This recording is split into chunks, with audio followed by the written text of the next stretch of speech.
Hi, everyone. Welcome to TrendsTalk. I'm your host, Taylor St. Germain. Thanks for joining us on this episode.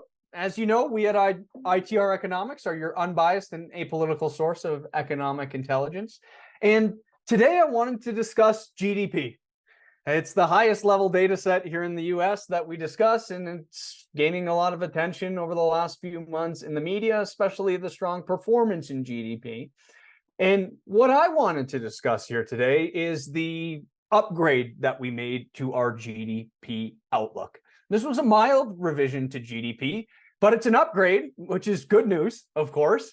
And I wanted to share what that new forecast looks like, why there is an upgrade, but also some really important reminders as it relates to thinking about GDP versus the industrial economy and how some of those perspectives may differ. So first, let's start with the GDP upgrade. We forecast the 3-month moving average, the 312 rate of change. The reason we're focused on the 3MMA or the 312 rate of change is because the GDP data comes to us quarterly. And when we look at that 3-month moving average, we revised 2024 up by about 3.3%, 25 up by about 2.4%, and 2026 up by about 2.7%. So again, we're not talking about some seismic revision here. It's a very mild, low single-digit upgrade, but it's good news nonetheless. When we look at the rate of change, we expect that GDP in the fourth quarter of 24 compared to the fourth quarter of 23 will now be up 1.1%.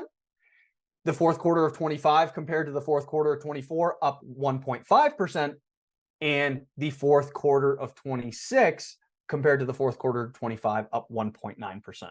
So those year-end growth rates for the next 3 years, 24 up 1.1%, 25 up 1.5%, and 26 up 1.9%.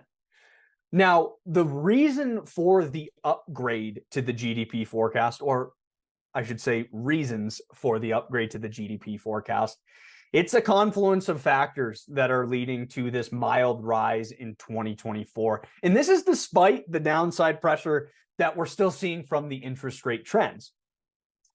The first one that's very important is corporate cash. Corporate cash remains high, and that is certainly helping some of the businesses out there, industries out there, avoid some of the pain that would have likely been felt otherwise when considering where interest rates are trending. So again, it sort of varies depending on industry, but many industries experiencing record high corporate cash numbers. And for those industries that aren't in the record high territory, still elevated corporate cash perspectives. And again, that's a mitigating factor to this still high interest rate environment that we're dealing with here today. On our last episode, we talked about employment. That employment market remains relatively tight. I talked about our private sector employment upgrade.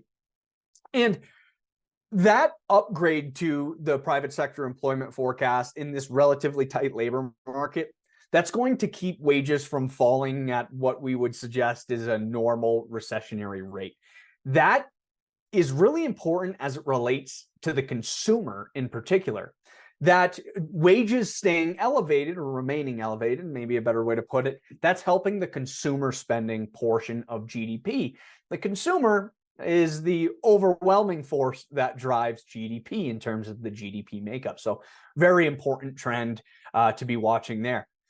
And then additionally, when we look at the government spending aspect of GDP, it was very strong. It was what we'd call stronger than normal, or an above median trend in terms of the strength in government spending. And that's going to create what we'd call an abnormal lift, because again, slightly abnormal trend given the pace of this government spending. And that will help GDP, particularly in the first half of 24. So to summarize some of these factors, it's corporate cash, it's wages supporting consumer strength, and it's additional government spending. Now, that's not to say that there still aren't some risks out there. And of course, we at ITR are always transparent about not just the supporting evidence, but the risk behind the forecast. Now, as I mentioned, the consumer is holding up well as we sit here today. But if we do see a bit of a consumer pullback, especially due to the higher prices and borrowing costs, that could create some downside pressure in GDP. Again, it's in our risk category because we see the consumer holding up quite well, but it's something to be thinking about as a potential downside risk to the forecast. Some other concerns out there is, of course, the Federal Reserve and their perspective or respective interest rate policy, as well as some of the geopolitical pressures that we're seeing around the world. Several conflicts around the world, whether we're continuing to monitor Russia, Ukraine, or the situation in the Middle East. And those are risks to the forecast. Those are outside forces that can certainly cause alterations in what we'd suggest as a normal business cycle. So just keep those things in mind. Again, the supporting evidence outweighs the risk. That's why we made the changes to our forecast, but it's something to think about. I wanted to end here with just a reminder. And for those of you that engage with ITR or know ITR, this is not news to you, but it's an important thing to bring up. The industrial economy is still poised for some negative growth rates in 24. So even though we've seen this upgrade to GDP, the industrial economy is still feeling some of the weakness. Actually, as we sit here today, the 312 rate of change for US industrial production is actually already in that negative territory. And there's a really interesting relationship that I've been highlighting for a lot of our clients and the folks I've been talking to when I'm traveling, which is that if you look at the service sector of GDP and compare it to the industrial economy, you can see there's two very different trends, two very different stories going on when you look at the data, being that the service side of GDP, which of course is impacted by that relatively strong consumer that we've been talking about, is showing meaningful rise. But when we look at industrial activity in terms of US industrial production, particularly the 12-month moving average, we can see that stagnation that's happening, that slowdown, and we still have that mild contraction projected for 2024. Now, the majority of the clients that we work with have a much better correlation to the industrial economy than to GDP. And that's because of the application of industrial production, right? It's focusing on manufacturing, mining, and utilities, including oil and gas. So the application to the business that we're doing every day, especially in the industrial manufacturing sector, a much greater application, a higher correlation for the majority of the clients we work with. So even though we've made this GDP upgrade as a result of some of the strength we've seen in the service sector and some of the other points that I've made, that doesn't mean that we're not immune to some negative year-over-year, quarter-over-quarter growth rates if you're participating primarily in the industrial economy.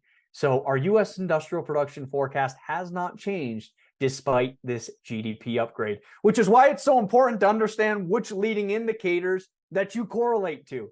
And we can certainly help you out with that if that's an exercise that you haven't already done. So overall, more strength from I would say resilient strength from the consumer. We're seeing a mild upgrade to our GDP outlook in 24, 25, and 26, which is all good news, but still no change in that industrial outlook where we're still seeing some weakness out there. I hope you found this information helpful. Thanks so much for joining me here today on this episode.